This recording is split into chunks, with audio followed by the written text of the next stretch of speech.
اچھا، گناہ کا تتمہ تو واضح ہو گیا نا کہ گناہ ہے اس کی مرضی کے خلاف، کوتاہی ہے اپنی صلاحیت سے کم،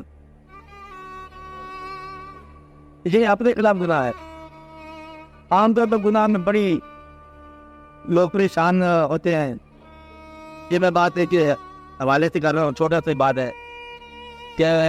جو چیز ہمیں پسند نہ ہو وہ چیز جب ہم کرنے پہ مجبور ہو جاتے ہیں تو لوگ کہتے ہیں یہ گناہ ہے، کہ جو پسند ہے وہ حاصل نہیں، اور جو حاصل کے ساتھ زندگی بسر کر رہے ہیں یہ گناہ ہے جو کہ ہمیں پسند نہیں ہے۔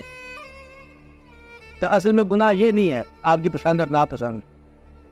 گناہ ہے آپ کے آنے سے پہلے جو طے شدہ امر ہے اللہ کی پسند اور ناپسند جسے کہا گیا ہے اس کے علاوہ، اس کی ناپسند کے خلاف کام کرنا، اس کی پسند کے خلاف کام کرنا، یہ گناہ ہے جسے حدود اللہ کہتے ہیں۔ اب ایک ایسا تقریب ذات کا ایک حوالہ ہے، گناہ بالعموم تقریب ذات کا ذریعہ ہے، لیکن ہر تقریب ذات گناہ نہیں ہے۔ اب آدمی ابھی ذات کو اور تقریب تک پہنچانے کا جو عمل ہے، اس کو نااہلی دینے کا عمل ہے، کوتاہی عمل اس سے پیدا ہو جائے، یہ اس طرح گناہ نہیں ہے کہ آپ کی صفت سے معروم ہونے والی بات ہے، جو اللہ نے صفات عطا کی ہیں،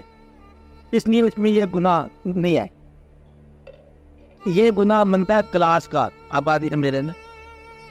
جس کلاس کو آپ بلانگ کرتے ہو نا اس کے اگینسٹ بات ہے، کہ مثلاً جو پرندہ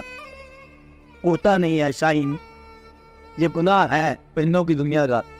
لیکن جو اللہ نے اس کے اوپر مقرر کر رکھا ہے کہ تم یہ کرو گے تو ثواب ہوگا، یہ کرو تو گناہ ہوگا، اگر یہ نہیں کہا تو پھر وہ گناہ نہیں ہے۔